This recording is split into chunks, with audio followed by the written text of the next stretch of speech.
শাড়ি পরলে একদম বউ বউ ফিল হয় আর নিজেকে নতুন নতুন মনে হয়। রান্নাবান্নার কাজ কমপ্লিট করে আজকে ঘরবাড়ি ঝেড়ে একদম পরিষ্কার করে নিলাম। বৃষ্টিময় একটা সকাল, প্রচণ্ড পরিমাণ বৃষ্টি হয়েছে।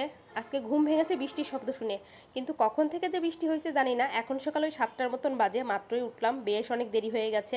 যেহেতু বৃষ্টিময় একটা ওয়েদার, ঠান্ডা ঠান্ডা, একদম ঠান্ডা পেয়ে মজা করে ঘুমিয়ে নিয়েছি। এই যে দেখুন বাসার সামনে যে রাস্তাটা, এই রাস্তায় একদম জল জমে গেছে বলা যায়, আর হাঁটু সমান জল। বেশি টাইম থাকে না, কিছু টাইম পরেই নেমে যায়। এখনও বৃষ্টি আছে গুড়ি গুড়ি। তো বেশ অনেকটা পরে এখন মানে সকালে রান্না খাওয়া দাওয়া সব কমপ্লিট করে কাজবাজে লেগে পড়লাম। রুমটা ভালো করে ঝাড় দিয়ে নিয়েছি, তারপর ফার্নিচারগুলো ভালো করে মুছে রুমটাও ভালো করে মুছতে হবে। আর আজকে যেহেতু দেরি করে ঘুম থেকে উঠেছিলাম, সকালে ওইভাবে তেমন কোনো কাজই করা হয়নি।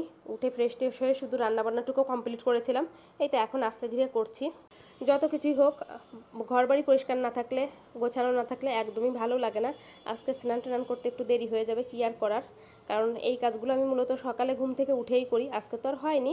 তো বেডটাও ভালো করে ঝাড়টার দিয়ে নিলাম। রুমটা এখন মুছে নেব। এর ভিতরে মেয়েটাকেও আবার স্নান করাতে হবে। ওকে একটু টিভি অন করে দিয়েছি, এর মাঝে স্নানটা করিয়ে দিয়েছি।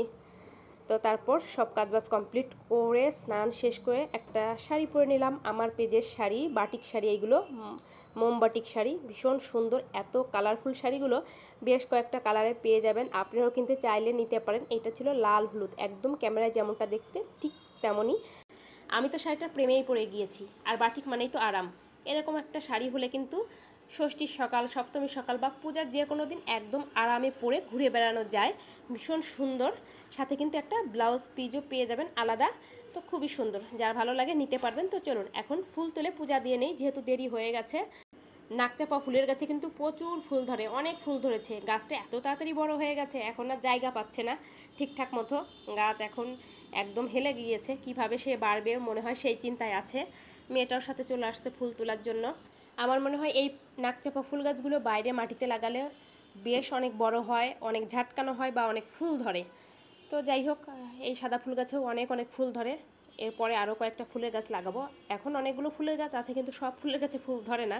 ওই যেমন টগর, টগর না তো গন্ধরাজ, বেলি ফুলে, এগুলো ফুল ধরে না। বেলি ফুলে মাঝে মধ্যে একটা দুইটা ফুল ধরে। তো পূজা দেওয়া হয়ে গেছে, সবাই একটু ঠাকুর দর্শন করে নাও। আর এখন একটু খাবার দাবার নিয়ে বসলাম, ভীষণ ক্ষুধা লেগেছে। এখন চিন্তা আছে কখন একটু খাওয়া দাওয়া শেষ করে একটু রেস্ট করব, একটু ঘুম দেব। ঘুমাবো কি না জানি না, কিন্তু একটু শুয়ে থাকবো এই আর কি। আমি ঘুম না পারলে সে ঘুমায় না, দিন চলে গেলেও ঘুমায় না, ওই যে পিস পিস ঘুরতে থাকে, এরকম আর কি। তো একটু রেস্ট করে নেই, আর পরে আপনাদের সাথে কথা বলবো। তো একটু সময় ঘুমিয়েছিলাম, হঠাৎ করে ঘুম ভেঙে গেছে। তো তারপর সন্ধ্যার কিছু টাইম আগে উঠেছি, উঠে কিছু কাজ বাজ ছিল ওইগুলো কমপ্লিট করলাম। দেখুন আকাশটা কি সুন্দর, মনে হয় আবার বৃষ্টি হবে এরকম আর কি। তো সন্ধ্যা হয়ে গেছে একদম, হয়তো বোঝা যাচ্ছে না ক্যামেরায় ওইভাবে। তো এখন একটু ওর খাবার দাবার রেডি করে দেবো, সন্ধ্যার প্রতিদিনের যে কাজ। আজকে ওকে নুডলস বানিয়ে দেবো, অনেক দিন পর দিচ্ছি। কিন্তু আজকে কি হয়েছে, নুডলস রান্না করতে গিয়ে একদম বেশি সিদ্ধ করে ফেলেছি। ওকে হলে একবারে রান্না করে দেই, ডিম সব কিছু দিয়ে মশলা টশলা দিয়ে, একদম নরম হয়ে গেছে। জানি না কতটুকু কি খাবে, একদমই নরম খাবার পছন্দ করে না। তো তারপর আবার একটু কাজ নিয়ে বসলাম আমাদের বিজনেসের। সারাদিন যে অর্ডারগুলো হয় ওইগুলো দেখা যায় সন্ধ্যার টাইমে রেডি করা হয়। আর এখন হলো একটু দুধ জাল করছি। আজকাল চা খেলাম না, সকালেও খাওয়া হয়নি, সন্ধ্যাও খাওয়া হয়নি, দুধ খাবো। তো সবাই ভালো থাকবেন, নতুন ব্লগে দেখা হবে। আজকের মতো টাটা, বাই বাই।